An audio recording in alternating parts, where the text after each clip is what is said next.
안녕하세요. 저는 초등학교에서 아이들을 가르치고 있는 여자입니다. 학교에서는 선생님으로 열심히 살다가 집에 오면 아들 둘을 키우고 있는 엄마로 살고 있기도 해요. 일하면서 애들 키우는 거 힘들지 않냐는 말을 자주 듣곤 하는데 저는 남편 덕에 힘든 것도 모르고 살았답니다. 이렇게 말하면 주변에서 얄밉다고 하더라고요. 아들 하나는 동메달, 아들 둘은 은메달, 아들 셋은 금메달이라는 말 들어보셨나요? 아들 키우는 게 얼마나 힘든지 느껴지는 말인데 저희 남편 이야기를 들어보면 다들 부럽다고 할 정도랍니다. 남편은 일반 회사를 다니고 있는 평범한 직장인이에요. 지금은 누구보다 성실하게 근무하면서 승진도 하고 자부심을 가지고 일하고 있습니다. 유치원을 다니고 있는 7살 아들 키워보신 분들은 알겠지만 체력이 정말 어른 못지 않잖아요. 그래서 남편은 퇴근 후에 집에 오면 애들 데리고 밖에서 땀이 흠뻑 나도록 놀아주는 게 일인 사람입니다. 늘 아이들과 함께 놀아주려고 노력하는 가정적인 남편을 보면 시댁 분위기가 좋을 것 같다는 말들을 많이들 합니다. 하지만 저는 늘 시댁 때문에 골머리를 썩는 사람이죠. 보통은 남편 복이 있으면 시댁 복도 따라온다는데 저는 그 반대예요. 남편 복만 왕창 받고 시댁 복은 아예 없는 사람이랍니다. 바로 시어머니와 도련님 덕분에 오던 복도 도망가는 것 같거든요. 제가 남편과 결혼할 당시는 30대 초반이었어요. 시아버지는 택시 기사를 하고 계셨고 시어머니는 아구찜 식당을 운영하고 있었죠. 그런데 당시 20대 후반이었던 도련님은 다른 또래랑은 차원이 다른 사람이었습니다. 20대 후반이면 다들 먹고 살 게 찾느라 바쁜데 도련님은 사고 치느라고 바쁜 사람이었어요. 그래서 그랬는지 어머님은 도련님의 일이라면 물불 안 가리고 도와주면서 살고 계셨습니다. 하지만 어머님이 절대 안 도와주는 사람이 바로 저희 남편이었어요. 같은 자식인데도 제 남편한테는 조금만 도와주면 생색이 하늘을 찔렀답니다. 시댁은 그래도 시부모님들 수입이 안정적인 편이라 중산층에 속했고 나름대로 여유로운 편에 속했어요. 그런데도 어머님은 결혼 준비를 하던 저와 남편을 불러놓고 단호한 목소리로 말씀하셨어요.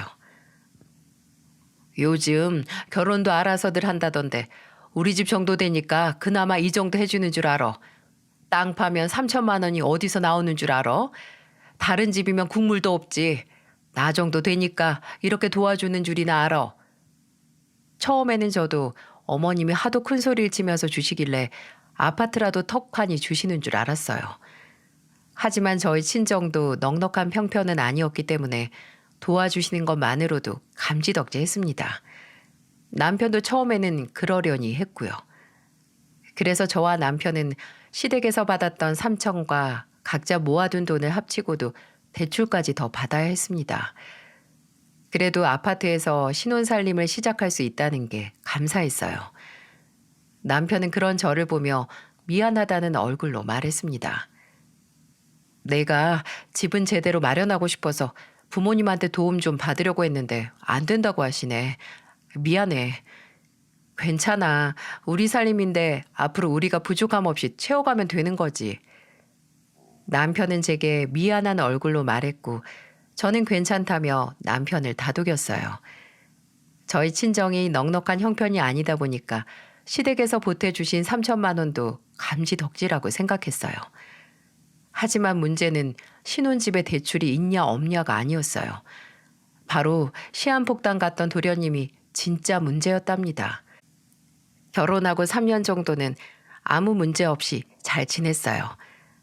저희 부부도 2살 터울로 아들 둘을 낳고서 아이들의 든든한 부모가 되기 위해 하루하루 열심히 살았습니다.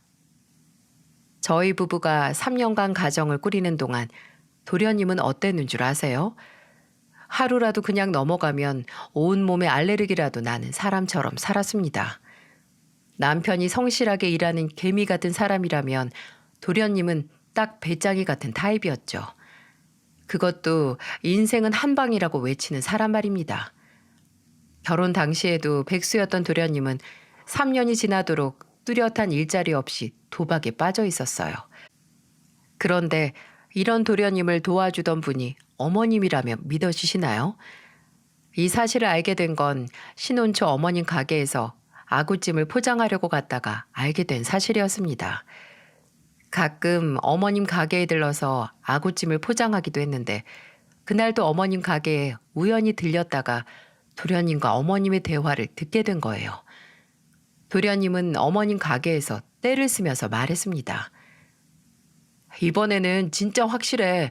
내가 이번에는 2배로 꼭 벌어올게. 엄마 나 못 믿어서 그러는 거야? 당연히 믿지.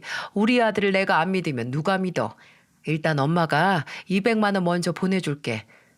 조금만 더 줘. 현금이 많아야 내가 돈을 벌어오지. 저는 어머님께 인사를 드렸는데도 제가 온 줄도 모르시고 도련님과 대화 중이더군요. 그런데 가만 들어보니까 도련님이 도박을 하는 것 같다는 생각이 들었어요. 투자를 하는 것도 아니고 대체 도련님이 2배로 돈을 어떻게 벌겠나 싶었거든요. 그래서 저는 도련님께 돈을 보내려는 어머님을 말리면서 말했습니다. 도련님, 설마 도박하시는 거 아니에요? 형수님, 도박이라뇨. 다 투자하는 거라니까요. 도박이 무슨 투자예요? 어머님, 도련님 불법 도박하시는 것 같은데 용돈 너무 주지 마세요. 저는 어머니께 도련님 투자가 이상하다며 말렸죠. 도박으로 돈 버는 사람 이야기 들어보셨나요? 도련님이 취업도 안 하고 도박을 한다는데 가만 지켜볼 수 없었습니다. 그런데 제가 어머니께 용돈 주지 말라고 말하니까 어머님은 저를 노려보며 말하시더군요. 아니 너는 왜 내 아들 하는 일에 초를 쳐? 우리 아들이 투자라면 투자인 거야. 어머님, 도박이 무슨 투자예요. 게임 승부에 돈을 건다고 말하셨잖아요. 불법 도박이라고요. 도박으로 무슨 돈을 번다고 그러세요? 벌 수도 있지.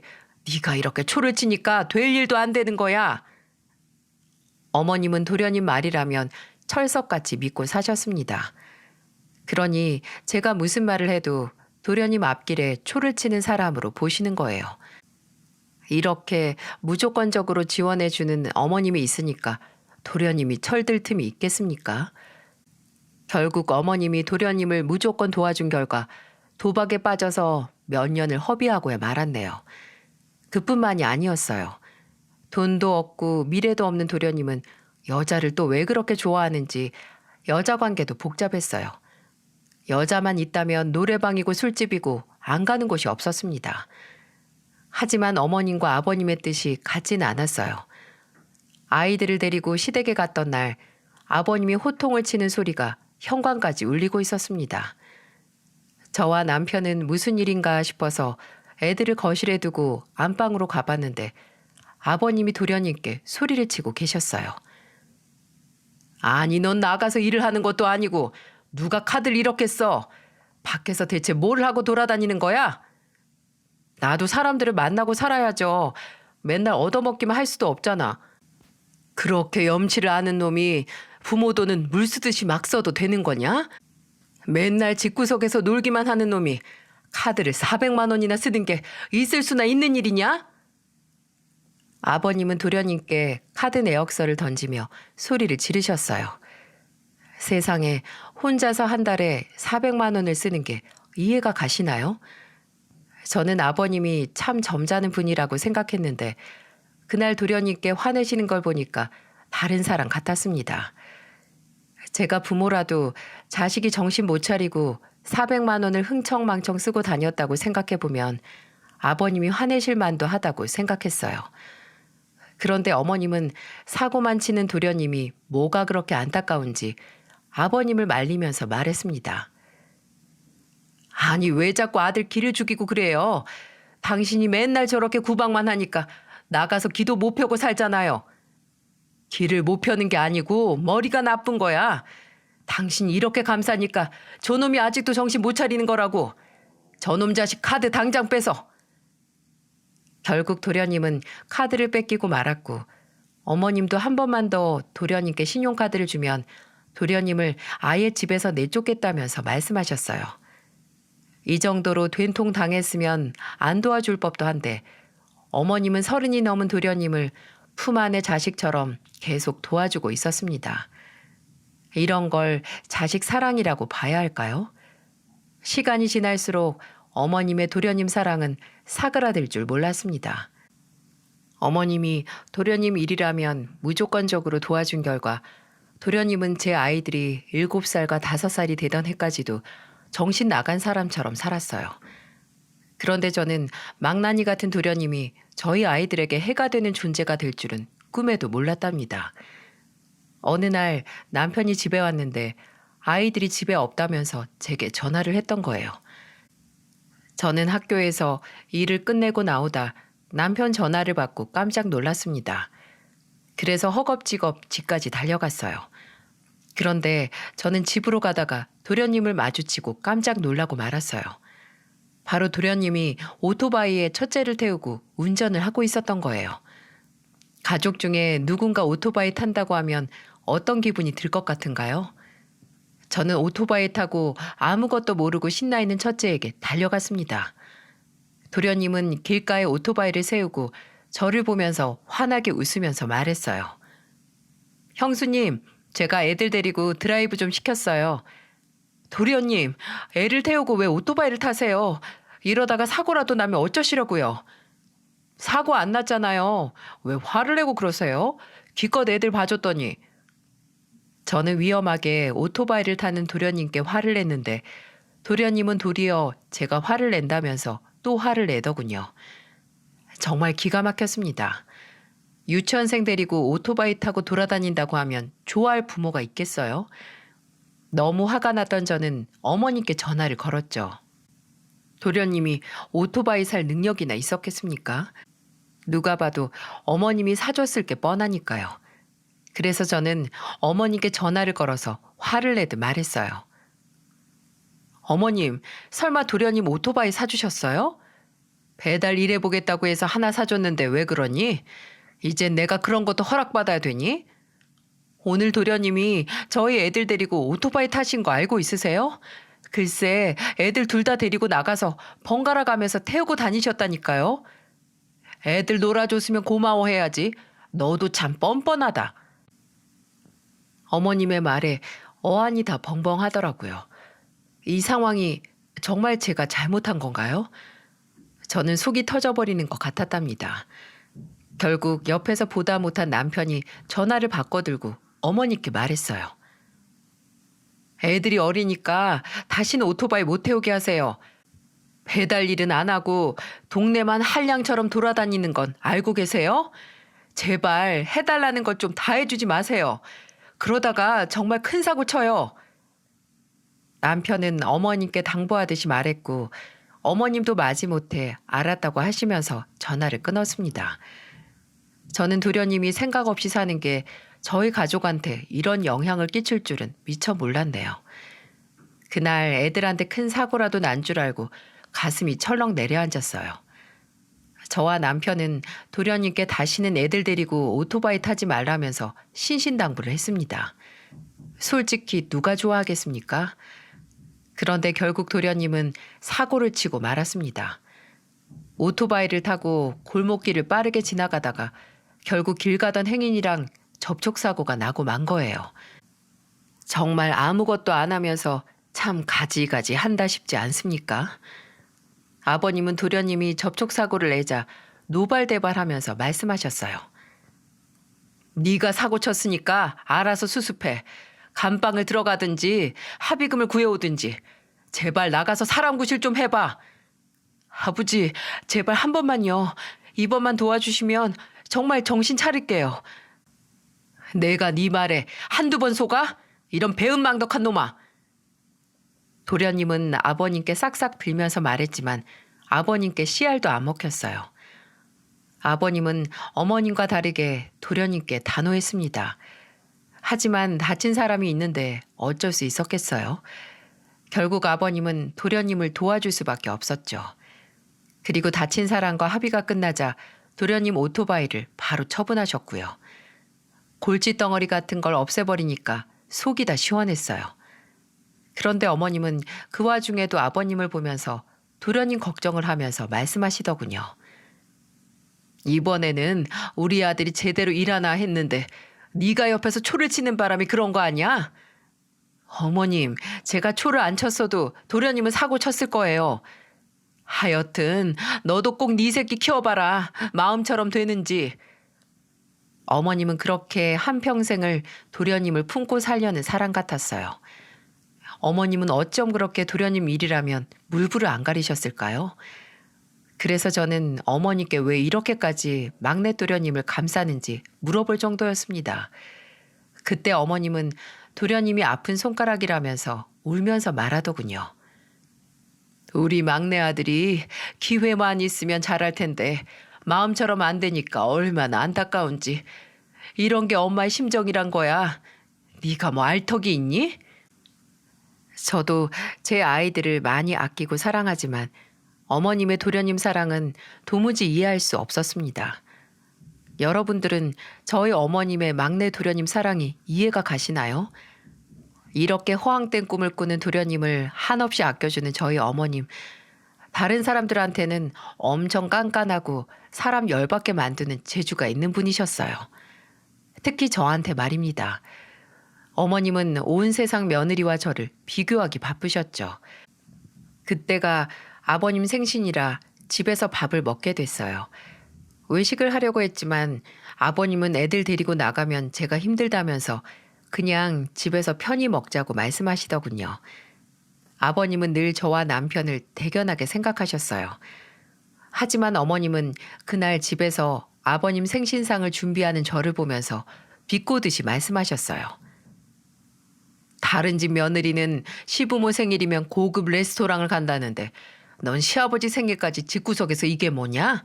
정말 가지가지 한다. 아버님이 집에서 편히 드시고 싶다고 하셔서 집에서 챙겨드리는 거예요. 그래서 일부러 아버님이 좋아하는 음식으로 준비했잖아요.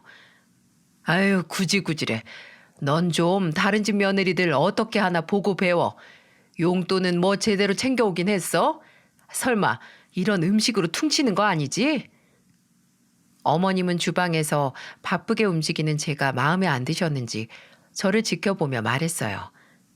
대체 뭘 배우라는 건지 딱 알 수 있었습니다. 어머님이 말하는 건 바로 용돈이었던 거예요. 왜 아버님 생신에 어머니까지 용돈 타령을 하나 기가 막혔습니다. 어머님이 주방에서 저를 따라다니면서 다른 집 며느리 이야기를 늘어놓자 아버님이 주방으로 오셔서는 어머님을 보며 말했습니다. 용돈만 보내고 얼굴 안 비추는 며느리들이 얼마나 많은데. 그리고 당신 말이야. 다른 집 시어머니는 어떻게 하는지 비교하면 한도 끝도 없는 거 알고나 하는 소리야? 당신은 왜 며느리 생각만 해? 나도 며느리한테 이런 말 정도는 할 수 있잖아. 그러는 당신은 막내 아들 생각뿐이면서 왜 이제 와서 며느리 생각하는 척이야? 괜히 도움도 안 되면서 입만 놀릴 거면 거실 가서 애들이나 보고 있어. 아버님은 어머님을 거실로 보내시고는 저를 보고 한 귀로 듣고 흘리라면서 말하더군요. 늘 이런 식으로 저만 보면 어머님은 다른 집 며느리를 보고 배우라며 한마디씩 자주 하셨어요. 말도 늘 비아냥거리듯 말씀하셔서 듣기 거북했던 적이 한두 번이 아니었답니다. 그러다 그날 결국 어머님과 한판 하고 말았어요. 이상하게 그날따라 저희 아이들을 보면서 키가 작다는 둥, 발음이 부정확하다는 둥, 공부를 못할 것 같다며 말씀하시는 거예요. 그러다 결정적으로 다 같이 밥을 다 먹은 뒤에 거실에 모여 있었는데 둘째 아들이 5살이었는데 조금 작은 것 같다면서 이렇게 말씀하시는 거예요. 둘째 손자는 왜 저렇게 키가 난쟁이 똥자루 같아. 다른 집 애들은 쑥쑥 잘만 크던데 우리 막내 아들이 키는 커서 딱 볼만한데 우리 둘째 아들처럼 자라야 할 텐데 말이야. 어머님, 제 아들이 왜 도련님처럼 자라요? 그리고 키 적당한 거라고 했어요. 너 말하는 게 꼭 우리 둘째 아들이 어디 모자란 취급하는 것 같다. 어머님이 자꾸 저희 애들 데리고 이상한 말만 하셨잖아요. 정말 기가 막혔어요. 제 아들한테는 뭐가 모자라다는 말만 잘했으면서 제가 도련님 흉보듯 말하니까 화들짝 놀라며 싫은 티를 팍팍 역력하게 내셨거든요. 당연히 자기 자식 욕먹는 거 싫어하면 남의 자식도 욕하면 안 되는 거 아닌가요? 늘 어머님은 이런 식이었죠. 그래서 저는 그날 어머님께 아예 못을 받고 말했습니다. 앞으로 제 아이들 그렇게 지적하실 거면 저도 도련님 나쁜 점 하나부터 열까지 다 늘어놓을 거예요. 그리고 우리 애들은 어려서 고치면 되는데 도련님은 그것도 어렵잖아요. 그러니까 앞으로는 함부로 말하지 마세요. 제가 어머니께 비교하지 말라며 강하게 말하니까 어머님은 또 노발대발하면서 화를 내셨습니다. 자기 자식 소중하면 남의 자식도 소중한 줄 알아야 하는 거 아닌가요? 어머님은 늘 도련님만 소중한 사람이었어요. 그러던 어느 날 어머님은 제게 황당한 부탁을 하시더군요. 바로 도련님이 취업하려고 준비 중이라면서 자기 소개서를 써달라는 겁니다. 세상에 이런 황당한 부탁이 또 있을까요? 그러면서 제게 도련님 이력서라면서 가져다 주시는데 정말 어처구니가 없었어요. 저는 너무 어이가 없어서 어머니께 말했습니다. 어머님, 제가 도련님 자기소개서를 왜 써줘야 하는 건데요? 너는 선생이라면서 이런 거 잘 쓸 거 아니냐? 우리 아들 이런 재주가 없어서 네가 좀 써주면 도움이 될 거 아니야? 아니요. 전 이런 자기소개서 대신 써주는 거 절대 안 해요. 그리고 도련님 이력도 없잖아요. 40 가까이 되도록 놀기만 한 사람 자기소개할 게 어디 있어요? 그러니까 네가 잘 좀 써보라는 거지. 말을 못 알아들어. 도련님은 정말 40 가까운 나이가 되도록 제대로 된 이력이 한 줄도 없었어요. 그런데 저보고 도련님 자기소개서를 지어서라도 쓰라니 말이 된다고 생각하시나요? 대체 어머님은 저를 뭐라고 생각하는지 이해할 수가 없었습니다. 그래서 저는 절대 안 된다면서 못을 박듯이 말했어요. 하지만 어머님은 끝까지 가족끼리 그런 것도 못 해주냐면서 거의 떼를 쓰듯이 말했습니다. 결국 저는 어머님의 부탁을 끝내 거절했어요. 그랬더니 무슨 일이 벌어졌는 줄 아시나요? 글쎄 어머님이 학교 앞까지 저를 찾아오신 거예요. 저는 정말 너무 놀라서 뒤로 넘어가는 줄 알았습니다. 어머님은 퇴근하는 저를 보자마자 큰 소리로 말씀하셨어요. 아예 지금 이렇게 온 김에 제대로 좀 해줘봐. 학교 선생이라는 게 이게 뭐가 어렵다고 정말. 네, 어머님 말씀대로 저 학교 선생님이에요. 그래서 이런 이력서 대신 써주는 양심 파는 일 절대 못하니까 가지고 돌아가세요. 이게 좀 배웠다고 유세 떠는 것 좀 봐. 그래봐야 초등학생들 가르치면서 유세는. 어머님이야말로 백수 아들 정신 차리게 하시려면 어머님이 이러지 마시고 도련님이 움직이게 하셔야죠. 어머님부터 정신 좀 차리세요. 저는 노발대발하는 어머님을 뒤로하고 집으로 가버렸답니다. 정말 황당하지 않나요? 제가 어린 아들 둘을 키우고 있는 건지 남의 집 아들까지 키우고 있는 건지 도무지 구분이 안 갈 정도였습니다. 그런데 어머님의 삐뚤어진 모정은 급기야 대형 사고를 치고야 말았어요. 제가 3년 전부터 남편 명의로 한 달에 80만 원씩 모으던 적금이 있었습니다.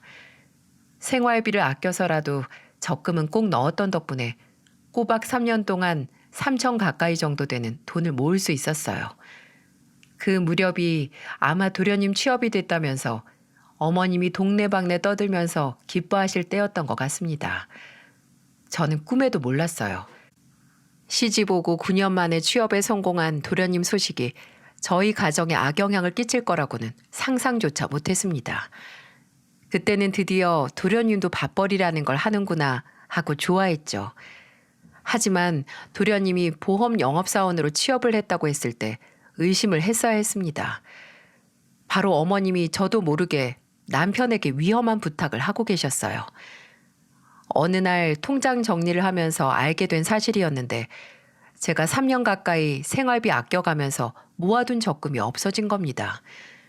저는 전산 오류로 제 돈이 안 보이는 줄 알았어요. 그만큼 제 돈이 사라질 거라고는 꿈에도 생각해 본 적이 없었거든요. 그러다 은행에 알아보니까 남편이 적금을 해약했다는 사실을 알게 됐어요. 저는 남편을 추궁하면서 물어봤습니다. 당신 이 적금 해약해서 어디에 쓴 거야? 3천 가까이 겨우 모았는데 한 번에 어디다 쓴 거야? 그게 엄마가 다단계 투자를 했는데 대출을 받아서 하셨나 봐. 급하게 돈을 갚아야 한다고 하는데 어쩔 수가 없었어. 급하다는데 어떡해. 몇 개월 뒤에 주기로 하셨으니까 믿고 기다려보자. 당신 미쳤어? 그걸 어떻게 믿고 가만히 기다려. 당장 가서 받아와. 저는 남편에게 소리를 지르면서 말했어요. 아무리 가족이라도 3천을 그냥 빌려주는 사람이 어디 있습니까? 게다가 어머님 같은 경우에는 언제 태도가 바뀔지 몰라서 늘 불안했거든요. 그래서 남편에게 당장 돈을 받아오라면서 등을 떠밀어야만 했어요. 그렇게 남편과 둘이 시댁으로 쫓아갔는데 어머님이 마침 혼자 계시더군요. 그리고는 갑자기 찾아온 저희를 보고 놀란 듯 바라보셨어요.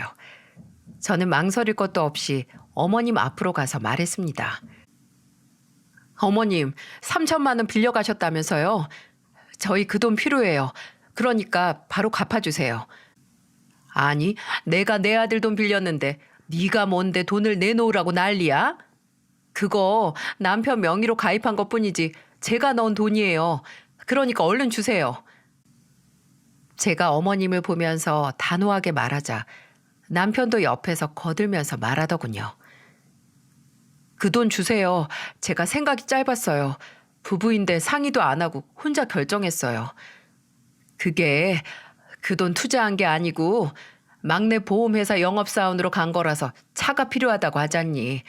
그래서 편하게 다니라고 그랜저 한 대 뽑아줬어. 네 아빠한테 말해봐야 보나마나 안 된다고 할 테고 그 돈 일하면서 갚는다니까 믿고 한번 기다려보자. 그리고 힘들 때는 돕고 살아야지. 남편과 저는 어머님의 말에 기가 막혔습니다. 그 돈을 가지고 도련님 차를 샀다니 도무지 믿을 수가 없더라고요. 게다가 도련님이 돈을 갚는다니 이 말에 신뢰가 가시나요? 정말 제 귀로 듣고도 아무 말도 믿을 수가 없었습니다. 저도 많이 화가 났지만 남편은 저보다 더 화가 난 것 같았어요.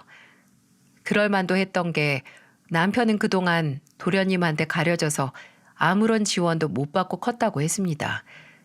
그러니 이렇게 눈뜨고 코베인 상황이 화가 날 만도 하지 않겠습니까? 결국 남편은 어머니께 호통을 치면서 말하더군요. 그동안 저희한테 해준 것도 없으면서 정말 너무하신 거 아니에요? 왜 맨날 막내한테만 그렇게까지 해주시는 건데요? 저는 정말 엄마가 이해가 안 가요. 당장 제 돈 내놓으세요. 형제끼리 그 정도도 못 도와줘? 내가 너희들 클 때 그렇게 가르쳤니? 아니요. 엄마 밑에서 크다 보니까 내 밥그릇은 내가 지키는 거구나 하고 배워서 돈 받으러 온 거예요. 그러니까 제 돈 내놓으시라고요. 못 줘. 벌써 차 다 뽑았는데 그 돈이 어디서 나와? 적반하장도 유분수지 이제 와서 돈 없다고 배째라는 식의 어머님 태도가 납득이 가시나요? 어머님은 도련님이 보험 영업 일을 하려면 차가 필요하다는 말에 착한 남편 뒤통수를 치고 돈을 빌려가셨던 겁니다. 어머님한테 자식은 막내 도련님 뿐인 것 같았어요. 안 그러고서야 친자식한테 이런 거짓말까지 하면서 돈을 뜯어낼 수 있는 사람이 또 있겠어요? 저는 남편 옆에서 모든 상황을 지켜보다 저도 자리를 박차고 일어나서 어머니께 소리를 지르며 말했습니다. 왜 제가 망나니 같은 도련님 때문에 피해를 보고 살아야 돼요? 저는 이제 도련님 잘 되라고 바라지도 않아요. 돈 내놓으시라고요. 저는 화를 내며 집안을 뒤집어 엎어버렸어요. 그리고 그때 저를 말린 게 남편이었어요. 남편은 저를 말리면서도 어머님께는 가만 안 두겠다며 엄포를 놓았습니다. 세상에서 화낼 줄 모르는 사람을 고르라면 저희 남편을 고를 정도로 화를 낼 줄 모르던 남편은 그날 저보다 더 큰 목청으로 따지다가 시댁을 나왔네요. 저희 둘은 집에 와서도 한동안 골치가 아픈 고민거리로 머리가 지끈거렸습니다. 앉아서 돈 빌려주고 나중에 서서 굽신거리면서 돈 돌려받는다는 말 들어보셨나요? 저와 제 남편이 딱 그 꼴이었습니다. 돈을 못 받을까 봐 전전긍긍 밤잠을 설칠 정도였죠. 정말 하루하루 피가 마른다는 말이 어떤 느낌인지 알 정도로 속이 타들어가고 있었습니다. 그러다 일주일 후 남편이 묘책을 떠올리는데 성공했어요. 남편이 생각해낸 방법은 이랬습니다. 어머님은 30년 가까이 신용카드를 연체 없이 이용해서 카드 한도가 3천 정도였다고 하더군요. 그래서 남편이 그 카드를 빌려오겠다면서 제게 확신에 찬 목소리로 말했습니다. 내가 그 카드를 가져와서 3천을 써버리자. 안 그래도 당신이 우리 차 바꾸려고 그 돈 모은 거잖아. 그러니까 내가 카드 받아올게. 당신 잘할 수 있겠어? 어머님을 잘 소개할 텐데. 나만 믿어봐. 내가 무조건 받아올 거야. 그렇게 어머님께 뒤통수 제대로 맞았던 남편은 다시 한번 심기일전하고는 어머님께 생활비가 떨어졌다며 연락을 했어요. 남편의 작전은 어머님의 신용카드를 받아와서 차를 사는 거였습니다. 어차피 마냥 기다려도 빌려준 돈을 제대로 받아내기에는 이미 물 건너간 일이었어요. 그래서 남편은 생활비 카드로 쓰던 카드 한도 초과로 사용 못하고 있다며 어머니께 심각한 목소리로 말했습니다. 우리 네 식구 이제 카드 한도 다 차서 다 굶게 생겼어요. 급한 대로 월급 전까지만 엄마 카드라도 빌려주면 안 되겠어요? 얼마 전에 준 돈도 바로 못 준다면서요. 카드만 빌려주면 월급 들어오는 날 바로 다시 드릴게요. 그렇게 돈이 없어? 그럼 내일 가게로 와서 카드 받아가. 애들 굶길 수도 없는 노릇이고 어쩔 거야. 카드 쓰다가 월급 날에 바로 줘. 어머님은 그렇게 남편의 말에 잠시 머뭇거리시더니 빌려주겠다며 말씀하셨어요. 그래서 남편은 바로 다음 날 어머님 가게로 가서 정말 신용카드를 받아왔답니다. 한도를 확인해 보니까 정말 3,200 정도 되는 카드였어요. 남편은 카드를 받자마자 중고차 매장으로 향했습니다. 그리고는 그동안 눈여겨보던 외제차를 구매했어요. 바로 어머님 카드로 말이죠. 출고된 지 4, 5년 정도 된 차였는데 꽤 쓸만했죠. 결국 저와 남편은 차를 구매하는데 생각지도 못한 방법으로 차를 마련하는 데 성공했습니다. 정말 이런 식으로 구입하게 될 줄은 꿈에도 몰랐어요. 이게 바로 저희 부부가 어머님께 복수하는 방법이었답니다. 카드로 차를 결제하자 몇 분 뒤 어머님께 전화가 왔어요. 저희 부부는 계약을 모두 끝내고 어머님 전화를 받았죠. 제가 전화를 받자마자 어머님은 화를 내면서 말씀하셨어요. 아니 너네 정신 나갔어? 내 카드로 뭘 산 거야? 어머님이 빌려가신 돈 받아낸 것뿐이에요. 그걸 왜 네 맘대로 정해서 가져가냐고. 이 카드값 어쩔 거야. 너네가 책임져. 어머님이 저희 돈만 제때 주셨어도 저희 이렇게까지 안 했을 거예요. 저는 노발대발 화를 내는 어머님께 맞받아치면서 화를 냈습니다. 그러자 어머님은 카드값 어쩔 거냐면서 되려 저한테 화를 내시는 거예요. 정말 어이가 없었어요. 그럼 저희는 그 돈 없어도 잘 살 수 있는 사람들이었던 걸까요? 어머님의 어처구니 없는 소리에 기가 막힐 노릇이었습니다.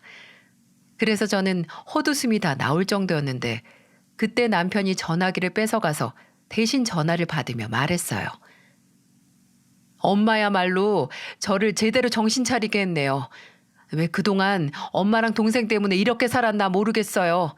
지나간 세월이 다 야속해서 저야말로 미치고 팔짝 뛸 것 같아요.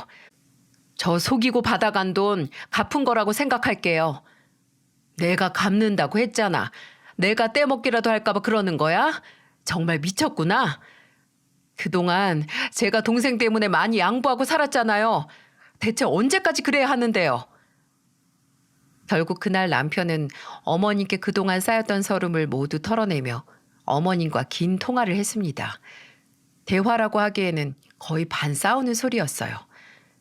저는 시집 오고 잠깐 겪은 것만으로도 어머님의 도련님 사랑이 유별나다 싶었는데 그런 도련님과 같이 찢이고 뽑고 살았던 남편은 심정이 오죽했겠어요. 저는 어머님에 대한 남편의 배신감이 유독 크다는 걸 느꼈죠. 그렇게 저희 부부가 어머님 카드로 3,200만 원을 결제한 이후로 어머님은 밤낮 없이 전화를 하셨어요. 그리고 어쩌다 전화를 받아보면 늘 똑같은 소리뿐이었어요. 카드값 당장 안 내나? 정말 미친 거냐? 누구 미쳐서 쓰러지는 꼴 보고 싶어서 이러는 거야? 뭐야? 늘 항상 이렇게 화를 내셨어요. 누가 보면 정말로 돈이라도 무작정 뜯어간 것 같지 않나요? 저희 돈은 돈도 아니고 어머님 돈만 돈인가요? 진짜 어머님 때문에 미치기 일보 직전 상황에 아버님이 저희 집을 찾아오셨어요. 어머님과 함께 찾아온 아버님은 저희 부부와 대화를 하고 싶다며 말씀하셨어요. 그리고는 아버님이 어머님께 호통을 치면서 당장 사과하라며 말씀하셨어요. 그제 어머님은 고개를 숙이고는 울먹이는 목소리로 말하셨어요. 내가 생각이 짧았어.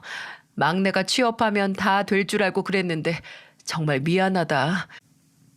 엎드려 절받기라도 사과를 받았다고 해야 합니까? 옆구리 찔러서 받은 사과에 남편도 어처구니가 없었는지 이렇게 말하더군요. 왜 항상 막내만 잘 된다고 생각하세요? 막내가 잘 되길 바라시면 그렇게 하면 안 되는 거잖아요. 그게 정말 막내를 위한 거라고 믿으시는 거예요? 내가 그동안 자식 정말 잘못 키웠다. 미안해. 남편은 어머님의 사과에서 깊은 한숨을 몰아쉬었습니다. 그러자 아버님은 저와 남편을 보면서 진지한 목소리로 말씀하셨어요. 내가 집안의 가장으로 무슨 일이 있는 줄도 모르고 있었어. 내가 우리 며느리 볼 면목이 없다. 매번 도와주지 말라고 해도 이 사람이 막내 아들이라 그런지 이렇게까지 감싸고 있는 줄 몰랐어. 내가 너무 미안해서 큰 돈은 아닌데 500만 원이다. 받아둬라. 아버님은 흰 봉투를 건네며 말씀하셨어요. 저는 아버님이 돈을 건네주실 줄은 몰랐어요. 그래도 저희 부부를 생각해주는 사람은 아버님뿐이구나 싶었죠. 그리고는 저희 부부에게 돈을 건네면서 말씀하셨어요. 내가 앞으로 이 사람이 한 번만 더 막내 아들 위한답시고 너희한테 무리한 부탁하거나 사기라도 치면 바로 이혼하기로 했다. 그러니까 너희들도 너무 걱정 말고 당신 알았어 몰랐어. 얼른 제대로 사과해. 저희에게 어머님 깍 붙잡고 단속하겠다던 아버님은 다시 한번 어머님을 다그치듯 말씀하셨어요. 그러자 어머님은 저희 부부를 보면서 다시 한번 사과를 하셨어요. 그리고 그날 이후 놀라운 일이 벌어졌습니다. 어머님은 늘 도련님 뒤만 전전긍긍 쫓는 사람처럼 매일 1시간에 한 번씩 전화를 하곤 하셨는데 이젠 전화도 안 하시는 것 같았어요. 그리고 아예 경제권도 아버님이 모두 가져가셔서 어머님은 그야말로 가게 일에만 집중하시게 된 겁니다. 아버님이 혹시라도 어머님이 또 한 번 도련님 돕겠다며 무리할까봐 특단의 조치를 내리신 거예요. 그리고는 저한테 전화해서 신이 난 목소리로 말씀하시더군요. 요즘 별일 없지? 내가 아주 제대로 잡고 있어. 우리 막내한테도 회사 나오는 순간 집에서 쫓겨난다고 엄포 놓으니까 울며 겨자 먹기라도 꾸역꾸역 잘 다니고 있어. 그동안 네가 고생 많았다. 아니에요, 아버님. 저희 생각해 주셔서 감사드려요. 내가 준 돈으로 내 식구 외식이라도 하고 드라이브라도 해. 그럼요. 아버님도 다음에 꼭 모시고 한번 같이 갈게요. 내신 도련님이 회사를 그만둘까 봐 걱정이었는데 아버님이 그만두면 쫓아낸다는 말에 어떻게 해서든 버티시는 것 같았어요.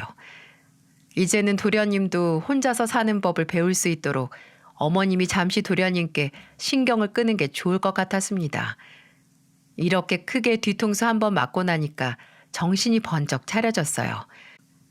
역시 가족이라도 어느 정도 쓴소리는 하면서 지내야 발전적인 관계로 지낼 수 있는 것 같다고 느꼈습니다. 요즘 아이들이랑 여행도 다니고 드라이브도 하느라 바쁩니다. 애들은 금방 큰다는데 한참 좋은 걸 참 많이 보여주고 싶다는 욕심이 생기더라고요. 옛말에 매로 키운 자식은 효성이 깊다는 말 들어보셨나요? 잘 되라고 매로 때리고 꾸짖어 키운 건 자식도 부모의 공을 알아서 효도를 한다는 말이더군요. 부모가 자식 아끼는 마음이야 자식이 모를 리가 없겠죠. 그러니 모든 사랑은 적당한 게 좋은 것 같다고 생각합니다. 눈먼 사랑만큼 위험한 게 또 없는 것 같아요. 그러니까 우리 모두 자식을 위해서라도 부모의 마음가짐을 더 굳건하게 잡는 게 좋을 것 같다는 걸 느꼈습니다. 제 사연 들어주셔서 정말 감사드려요. 모두들 행복한 가정 이루시길 바라겠습니다.